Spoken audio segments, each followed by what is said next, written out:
I mean, that's Bobby Lee, Ike Barinholtz, PNP. Daniel. Yeah, Key and Peele, absolutely. Yeah, all of those guys were there. Quien ese hombre holding up the bottle? Look a little closer, cigar and Moscato. An actor in improv coming from Chicago. Outdoor, make way for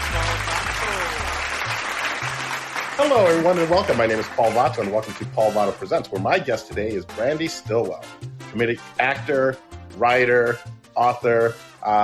Let's get to know Brandee. Brandee, welcome, and thank you so much for doing my show. Of course. Thank you. Thank you for having me. It is my absolute pleasure.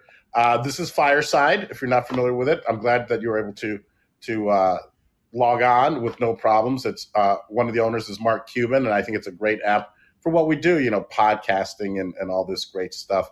So thank you for playing along. And we were trying to figure out how we actually met, because our paths have crossed for many years. And I think we figured out it must have been at MADtv. Yeah, definitely, because we were torn between MADtv or iOS. Rest in peace.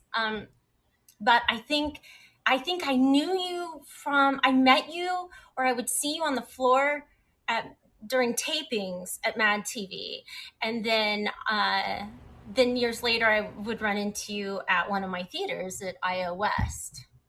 Rest in peace. Rest in peace. I love how you put that in your bio. Anytime you mention IO, it's followed with rest in peace. That was iOS with my church for so many years. I mean, everything in LA is expensive, but you could, if you knew where to park in Hollywood, you could park for free. If you were a student or performer, you either got in discounted or for free. And then the bar there was so insanely cheap. And there was nothing else like it in town. And so if you didn't have anything to do on a Friday or Saturday night and you couldn't get a hold of your friends, you could just go to IO and you would always know somebody. And you could spend all night laughing your ass off and hardly pay any money. It was fantastic while it lasted. It really wasn't. For us, it was like a second home, because when I got to LA in right around 2000, it was like going somewhere where you may not know the people, but we knew the comedy. We started doing our show Touched by an Anglo there when we first came out, and that's how we got, agents and managers and all that. But it was like a little slice of Chicago where we felt, comfortable. LA can be overwhelming and daunting, but because of IO, it was everything that you said. And right, we were able to drink for relatively cheap and park where we, when LA is such a driving city, that it was nice to have something like that. So that's wonderful. How did you end up on MADtv? I was working at a post house called Post Logic. Rest in peace. Everything's dead and gone. But I was like the point guard for 3 different shows at Post Logic, which was, because I'm super old, Mr. Show. David Cross, Bob Odenkirk, such a phenomenal show. The Jeff Foxworthy Show and MADtv. And the Jeff Foxworthy Show stole me because they didn't have like a post supervisor. And I went and did that. They snagged me like in the second season of it, and then it got canceled. Then I took a job at some other post house. I was only there 2 weeks. Everyone got really mad at me because it was like Super Bowl time, and I filled out the squares, and then I won. I won the big lottery on the square thing, and then I got a job at MADtv. So I took my money and left. But in my interview, the associate post producer, her name was Charlotte. She had left MADtv. She was leaving and I was her liaison at Post Logic before I'd left for Foxworthy, and she had reached out to me because she was leaving. She was trying to save her marriage, and had brought me in to replace her because I knew the show, and then I also knew how to post supervise. And so I went in and I ended up meeting with Fax and Adam, who created MADtv. And it was, I make a lot of bad decisions, wrote a book about it. And that particular day, I had on a lime green cardigan, like Argyle sweater that I'd never worn before, with like the shell underneath it. And so there was like little floaties that kept coming off of it, little flyaways, and they were getting caught in my mouth and in my eyelashes, and I'm trying to like pretend like this is normal. And if I got up from the couch, you could see where I had been. There was like a body outline of like my back of the green Argyle.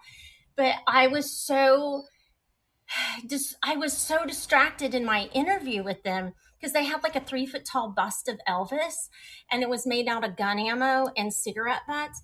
And so between the floaties, trying to like talk and like pull like weird fibers out of my mouth, I'm still obsessed with gun ammo, cigarette butt, Elvis Presley.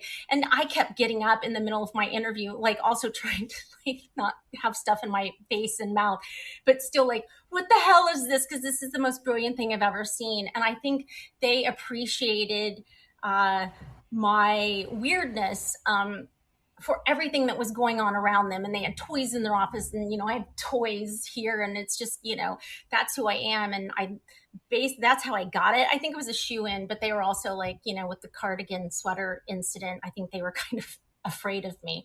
But I ended up being at MADtv from episode 315 to episode 922. So I was there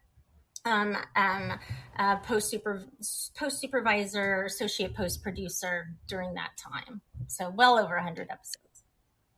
Wow. So from like what year to what year were you there? You're asking me to do math? Yeah. It was the late 1900s, Paul. I love that. The late 1900s. Yes, it was. No, it was the mid 2000s, wasn't it? Oh yeah, maybe you were. Yeah. No. Yeah. Yeah, you're right. Let's not do math. Well, I'm trying to figure out if mid 2000s is actually like 2050 and it hasn't happened yet, or if we can say mid 2000s for 2005, 2006, because I feel like that's about when I was there, you know, hanging out with Bobby Lee. Yeah, I mean that's Bobby Lee, Ike Barinholtz, Daniel. Yeah, Key and Peele, absolutely. Yeah, all those guys were there. Rob Peterson. Even though I was post, we did pre-tapes, you know, we would shoot on every Thursday we shot pre-tapes. Every other Friday was pre-tapes.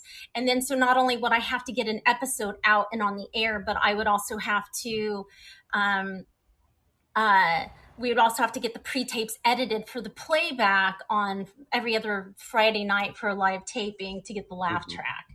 I mean, we still sweetened it with a sweetener, but you know, the base of it was a laugh track. And, you know, if the audience had been lined up since 3:00 that afternoon, we'd start taping at 5:30.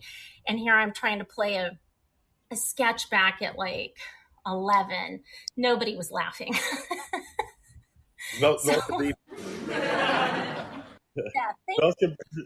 be some long days.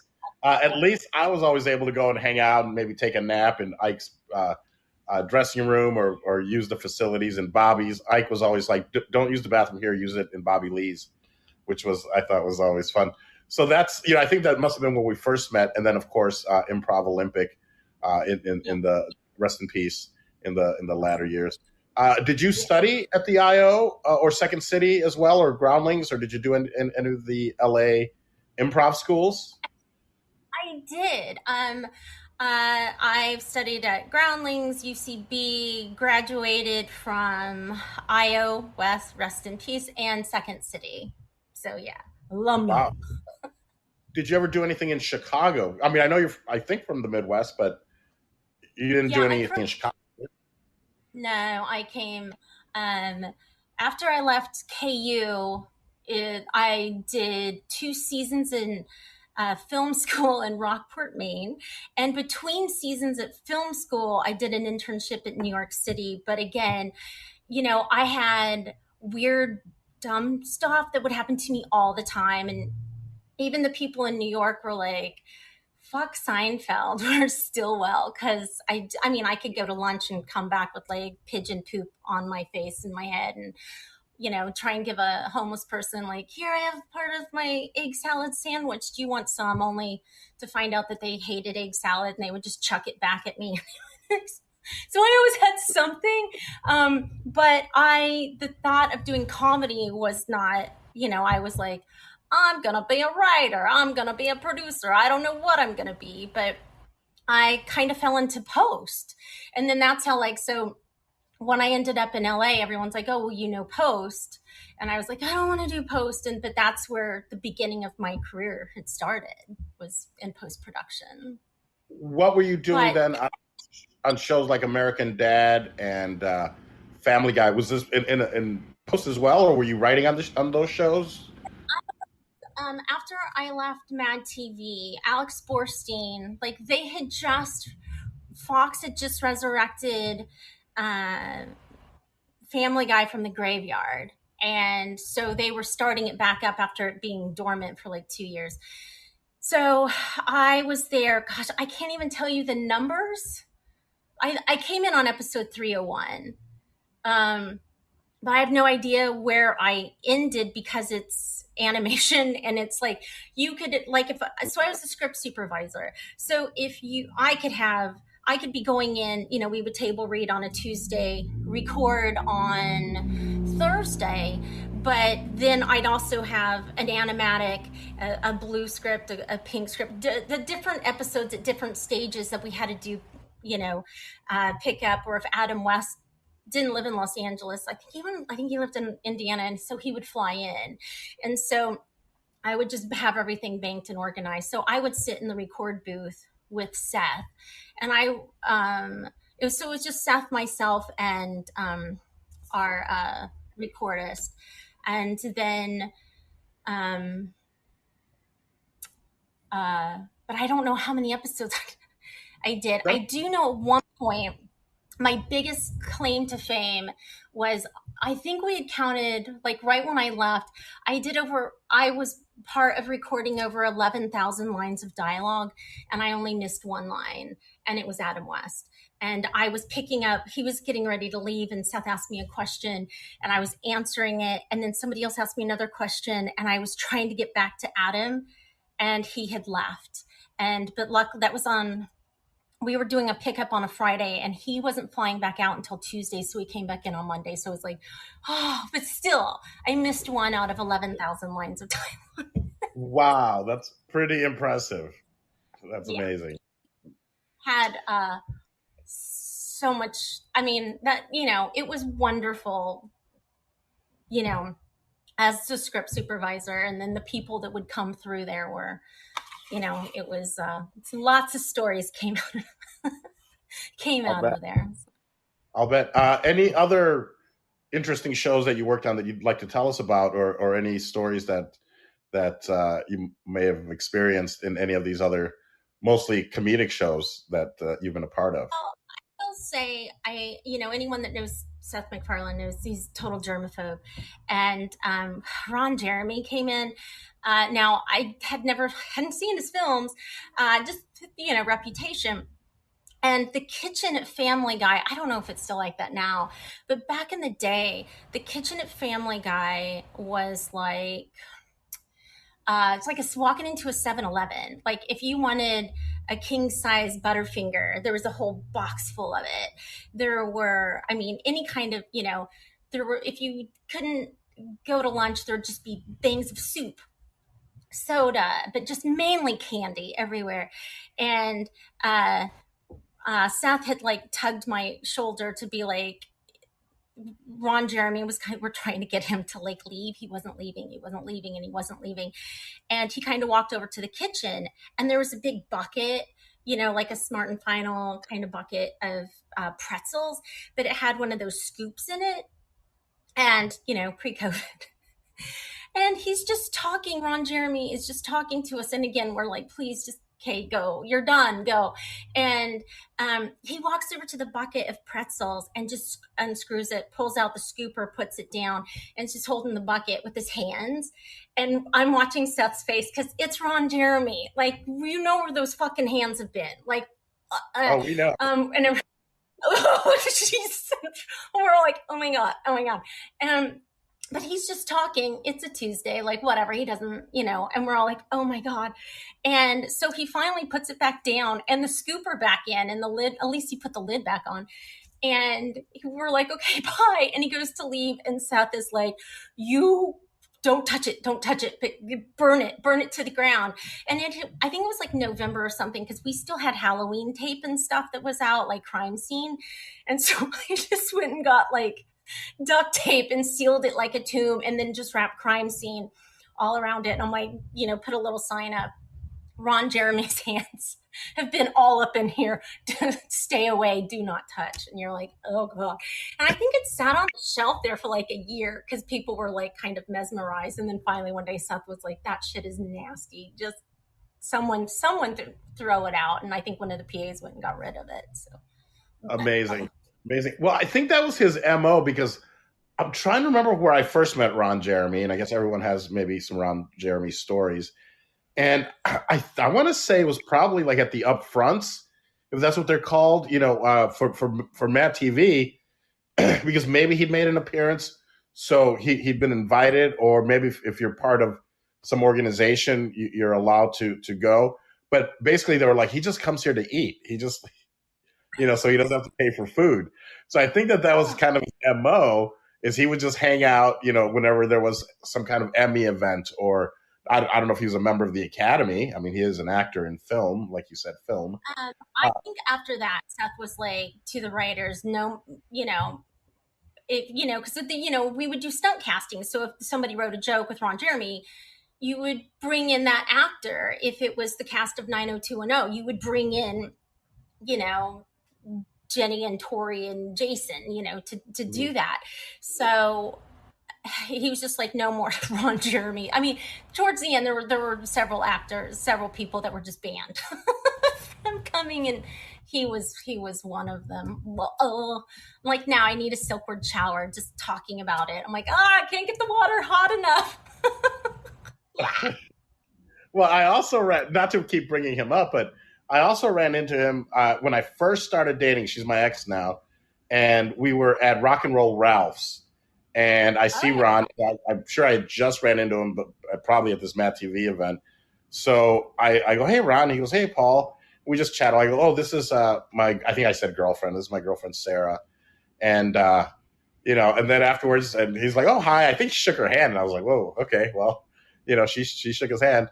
I didn't stop her because we just started dating. Who am I to say no? And then when he left, she goes, how do you know Ron Jeremy? And I go, wait a minute, how do you know Ron Jeremy? Because I'm like, how did she know who he was? Like, she must have been some kind of pervert. So yeah, those are a few stories. And then I last ran into him maybe 3 years ago, and probably not a good advertisement. I had him hold one of my cigar boxes, and we took a photo at an after party. But this is probably maybe 4 years ago in LA. And then, haven't really seen him since. Who else was banned? Can you tell us who else was banned? I think he's in prison now. I don't know. I believe so. I think so. Anyone else that you can tell us who was banned from Family Guy or? No. Okay. I would only say Ron Jeremy. He's in prison. I just remember. Gene Simmons came in, and he was just being so gross, and like not like no one was impressed. Like, you're like, huh. But I just remember in the record booth we had glass windows. I mean, they're soundproof and everything, but he was talking and everything, and he leaned up against it, and when he walked away, there was like a weird hair stain. On glass. And we were like, leave it. So I think it was there for the longest time, because even the cleaning crew at night, they wouldn't go, they didn't go into if they went into the record booth, it was just to like pull the trash out. Like they didn't, you know, so it was only the people that like, knew, that saw it, that was there. There was like this weird hair stain, that a Gene Simmons weird hair stain that was on the glass, and it was there for the longest time. So if I walked by it, I was always like, ah. What memories? What memories? I mean, yeah, there were probably people like that, but I think that you also met maybe some wonderful actors and comedians, because I saw a photo of you with Betty White, and I think I saw that somewhere. What was, were you guys friends? How did you guys get to know each other? Or was she also banned from the shows? No, I'm kidding. We had her banned. You filthy potty mouth. No. Every time I worked with Betty White, and I'm going to cry, sharp as a tack, smartest one in the room, and she was just so quick-witted. And so I met her at, she came into Family Guy a few times, and I would always cry because, she was such a huge, like an animal lover and humanitarian, and did so much, charity for animals. And that like always would, it just meant so much to me. And then for her, she would always put her hand on my arm and be like, Brandee, you gotta keep getting me these jobs, because I got a lot of animals to feed. And I'm like, I'm on it. And then I met her again. I worked on a stop motion animated show called Glenn Martin DDS. It was with Catherine O'Hara. That's why I took the job, because Catherine O'Hara was on it, and Kevin Nealon. But she came in, and I had done an improv tournament. It was a quartet tournament, I think, at IO.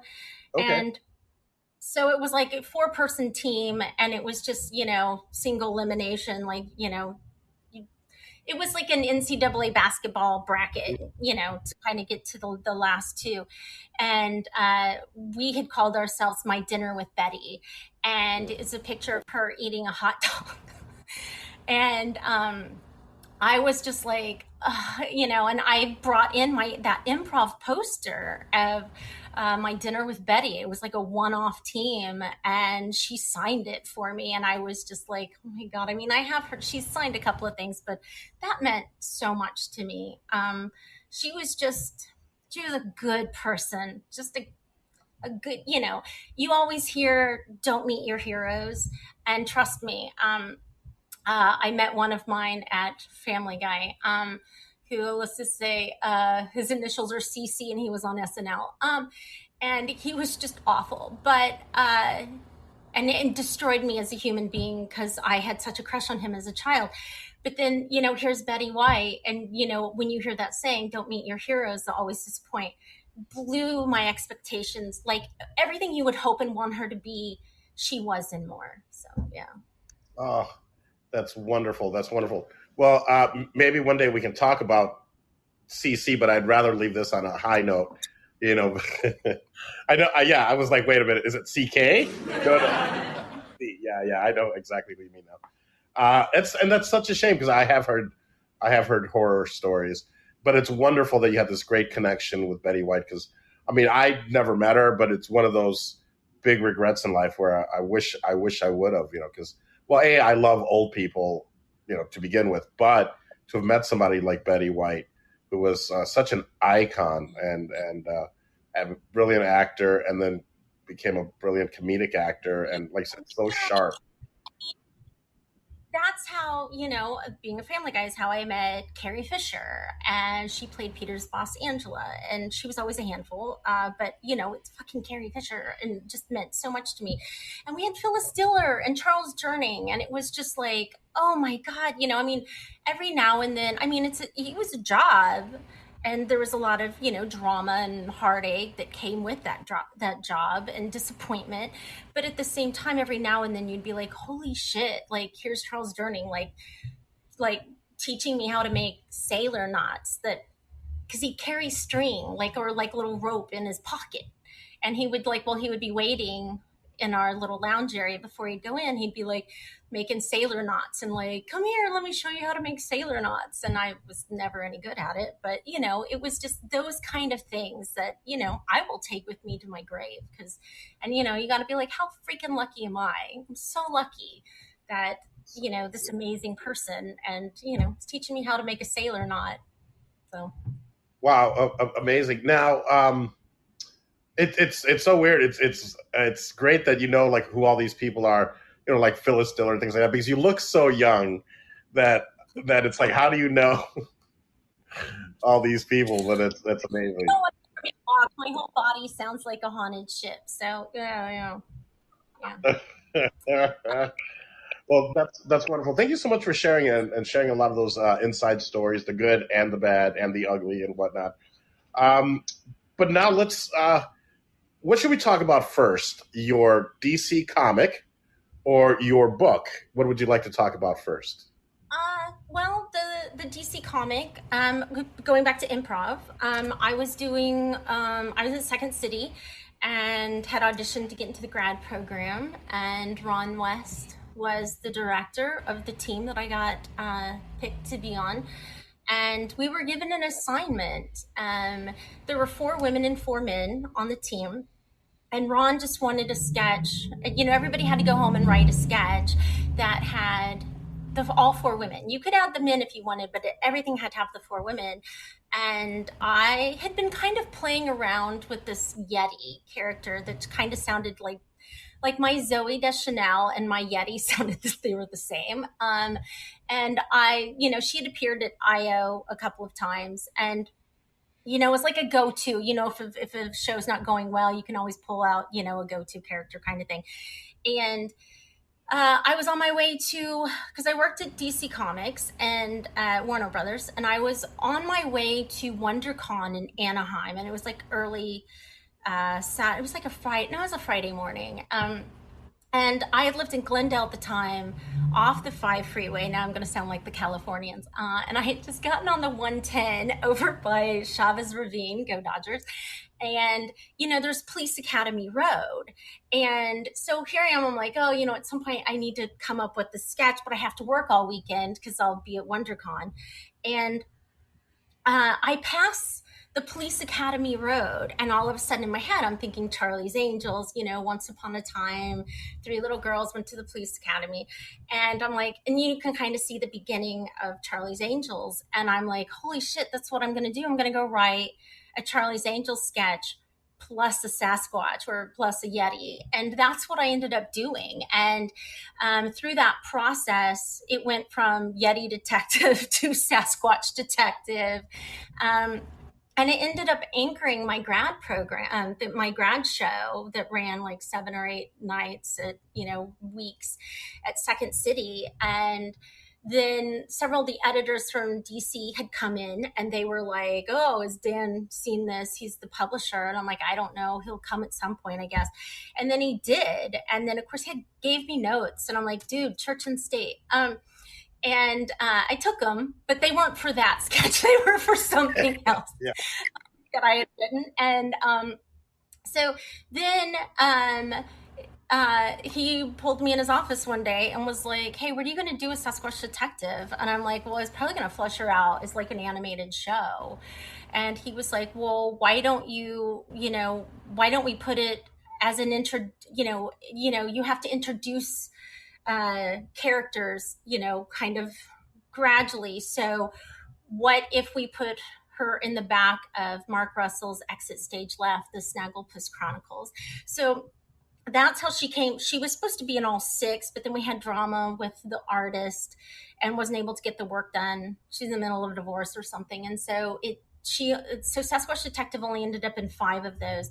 And then I was asked to do a one-shot. And so that way we were going to compile those 5 stories, and then they gave me X amount of pages that I could tell whatever I wanted. And I went ahead and created an origin story in the beginning, and then tied everything back to the stories that you would hit with that one last page at the very end. That was like, oh shit, well, you know. So that's what happened with that. And then it's been pitched a couple of times, and I own the IP. because I worked at DC Comics, I was not paid. So because it was conflict of interest, so I retained the IP for it. And, so it's been pitched around a couple of times, and it's like it gets greenlit and it's getting ready to, we're waiting for this and this, and then AT&T buys Warner Brothers, and then they cut this and they destroy this program, and you're like, okay, there went that. So, and that's life in showbiz. So that's kind of where she's at. But then also, I can talk about it now, but I couldn't back then. But I was also freelance writing for Disney. Okay. When I was at DC Comics, so for your Amazon, and I was able to prove that it wasn't a conflict of interest, because Warner Brothers didn't have anything like it at the time. So when so for Disney, it was for Amazon Echo Dot for kids. So I wrote Zootopia sketches, The Incredibles, and of course that was with, for Zootopia, it was Jennifer Goodwin and Jason Bateman came in and recorded, and then, Sarah Val for The Incredibles, and then it became dailies, which was like The Princess and the Frog and The Little Mermaid and Cars. Boo, don't like Cars. Mickey and Friends. But then the coolest thing that I did get to do was when they were shutting down that part, they had Star Wars Choose Your Own Destiny. And so they had hired me to take the books, 4 different Star Wars Choose Your Destiny books, and put them into a format where you could go into a record booth with. So, and the cool thing with that was I actually got to write Huntanese for Jabba the Hutt.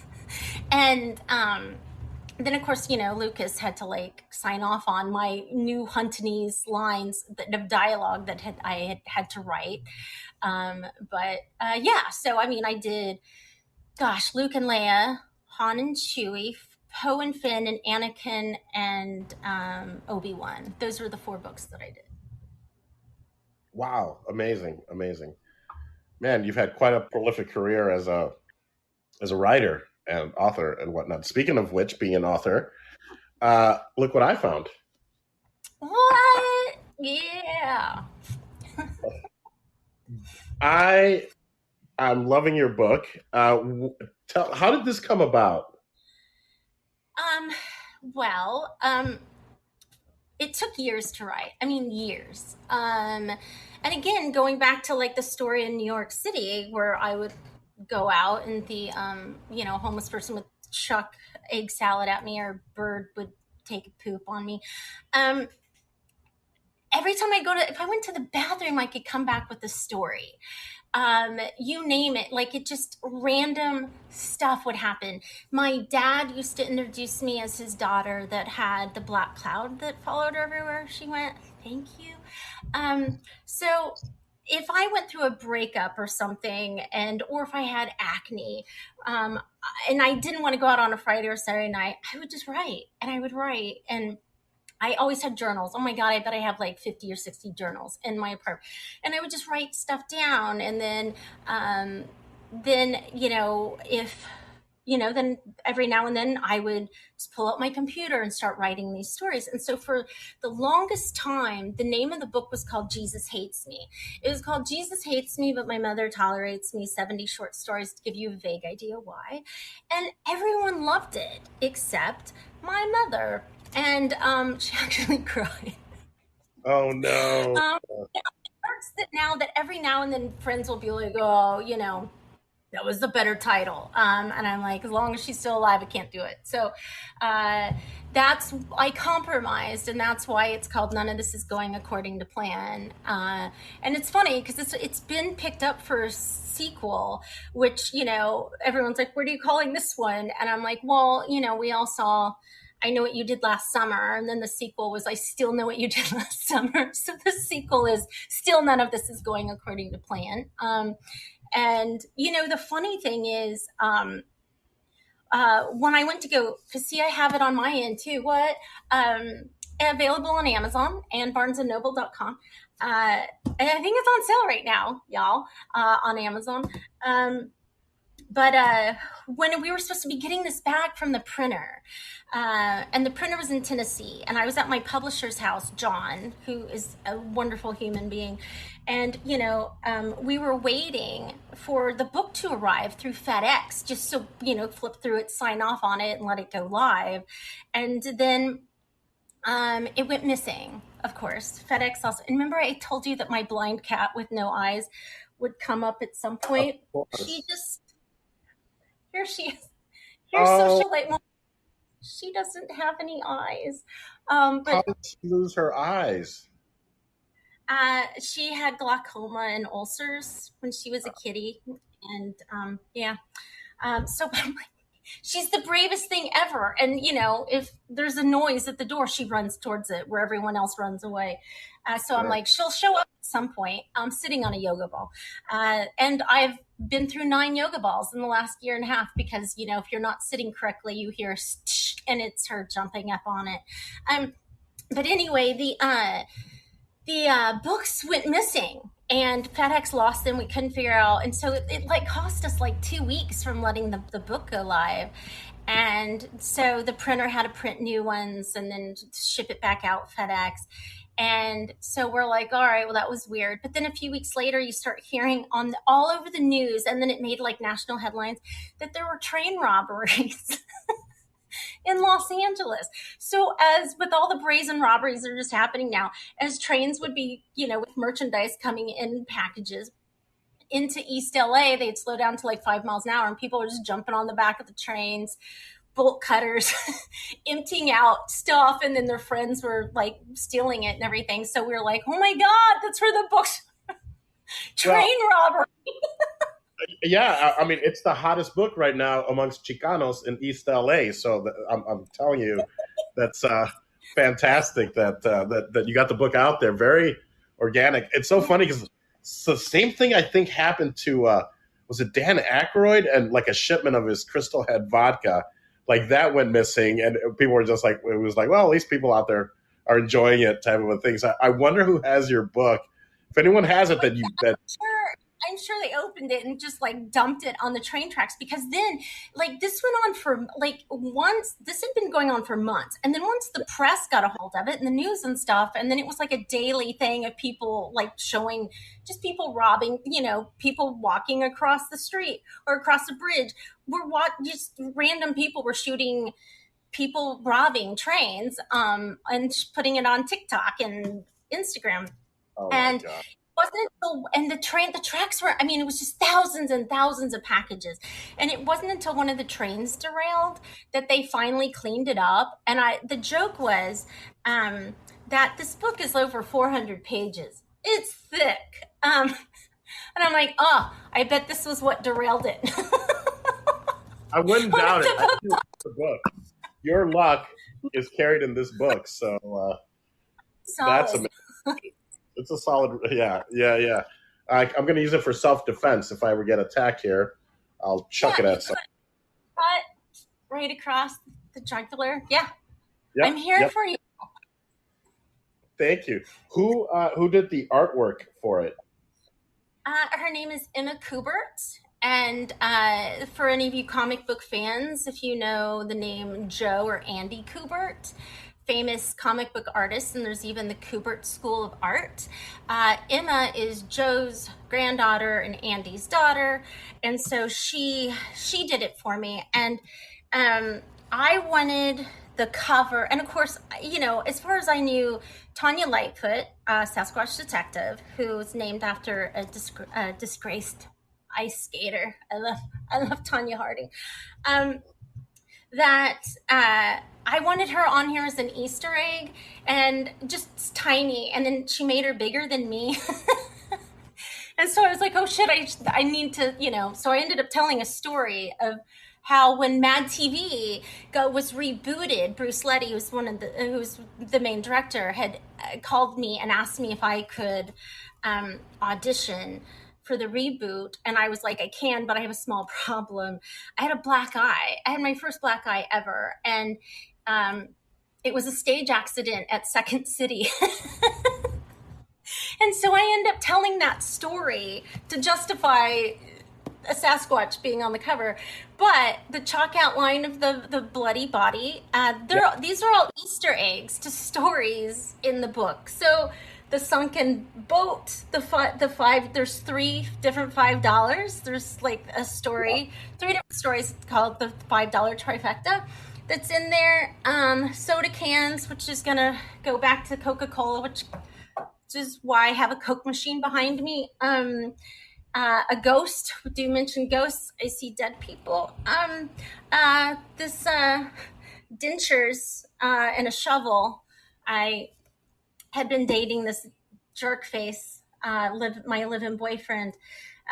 It's just a story about how his grandmother accidentally got buried that day without her dentures, and I may have volunteered to go dig her up and put the dentures back in her casket.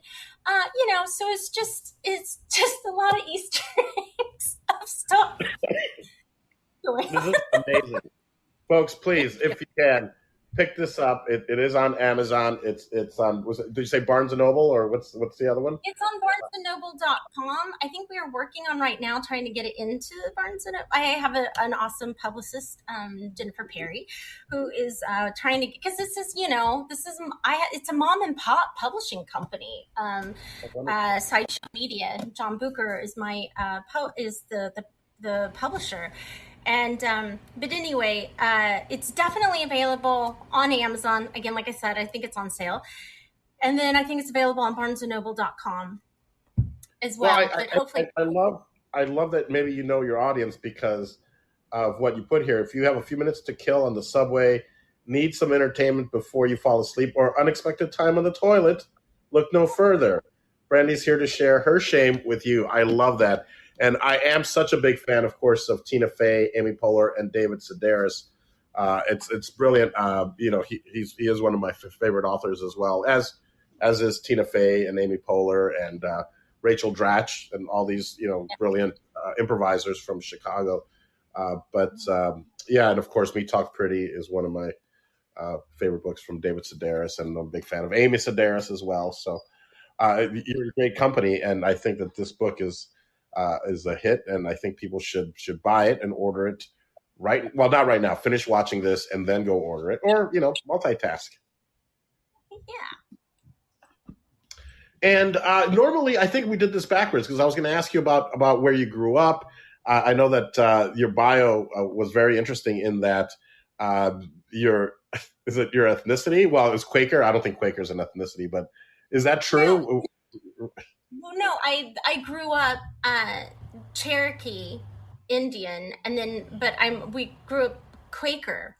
So like my mom's 100%, so I'm 50. So so we have Indian heritage, but at the same time my dad's Irish, and it's like, hey, we need to instill values or something in these kids. And so we went to the Friends Church, Rose Hill, Kansas. And as kids, we went to, we were Quakers.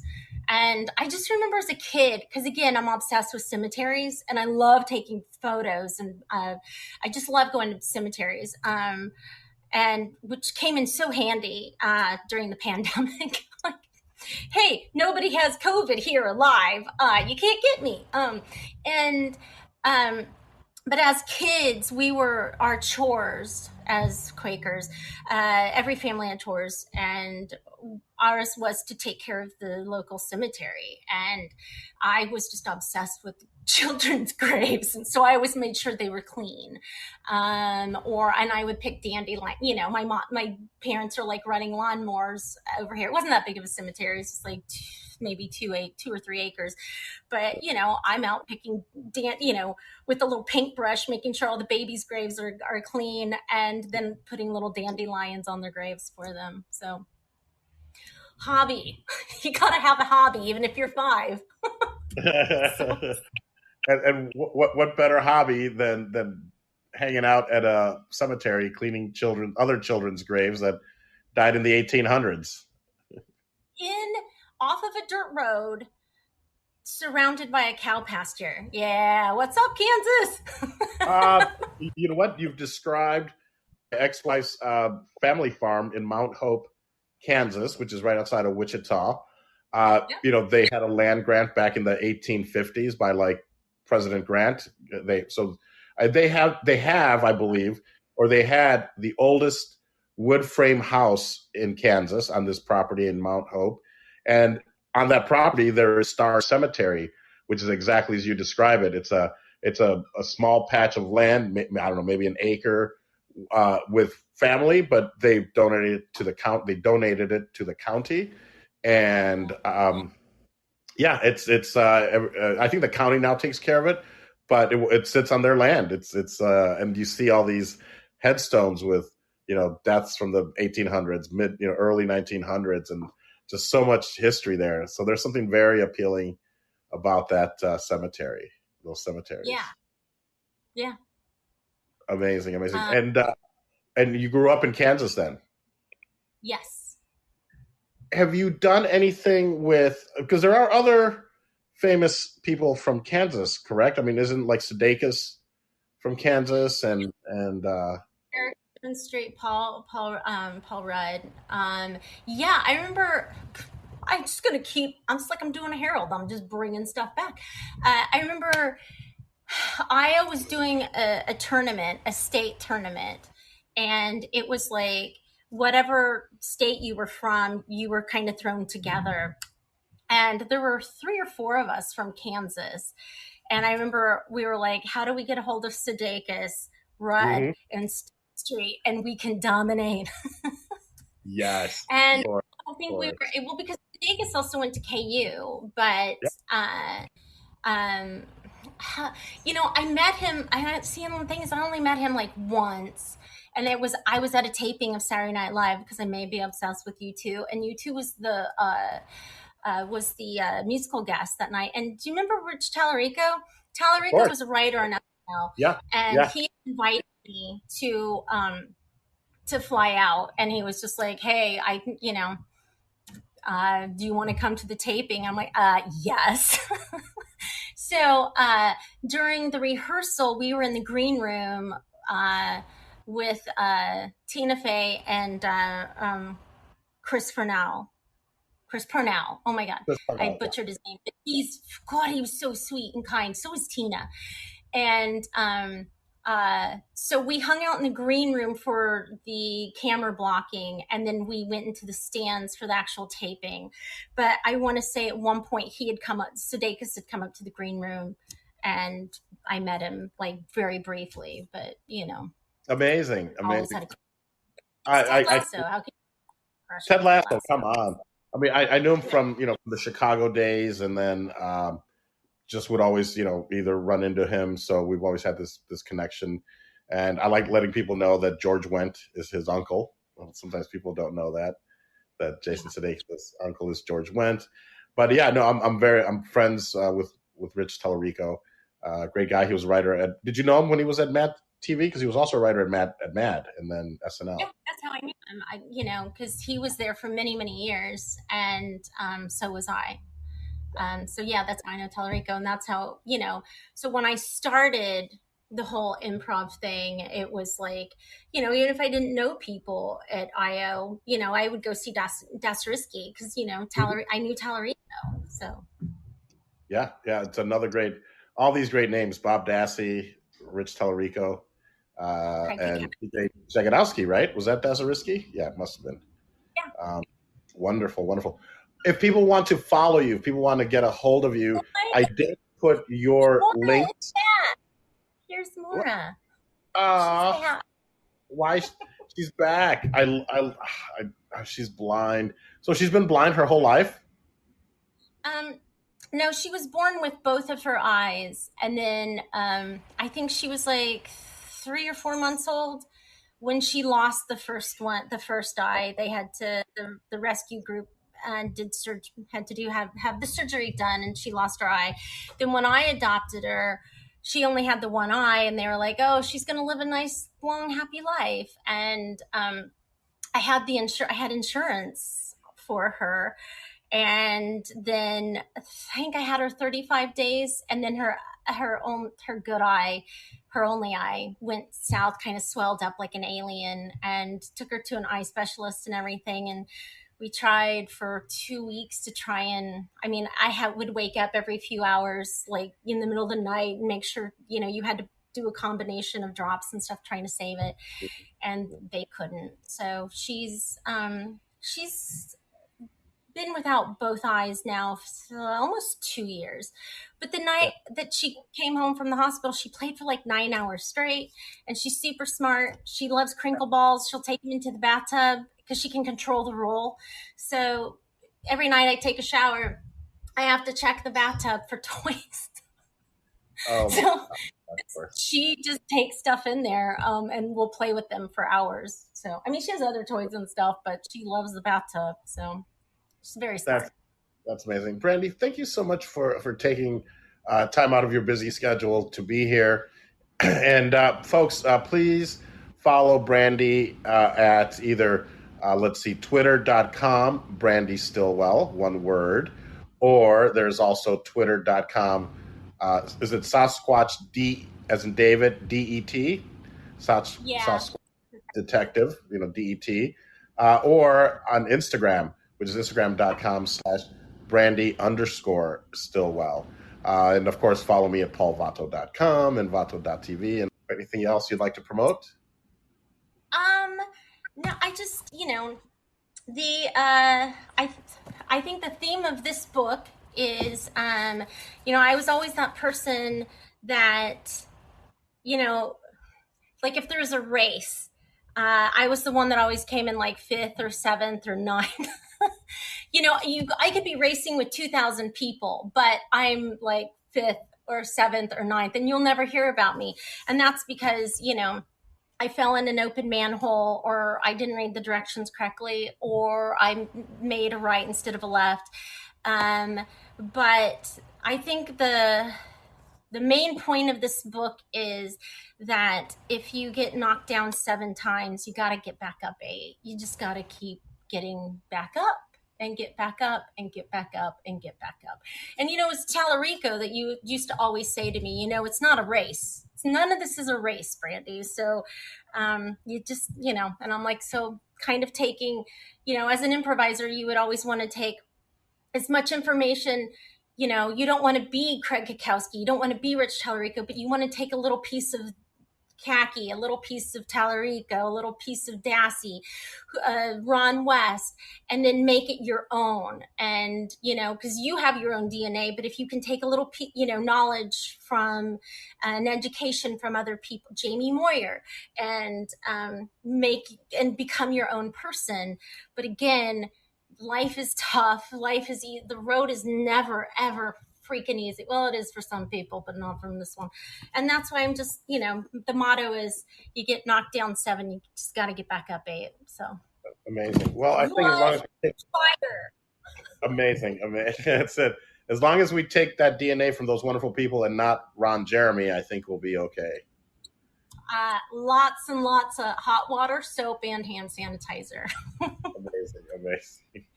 Some bleach too. And some bleach. Well, Brandee, thank you so much again for being here.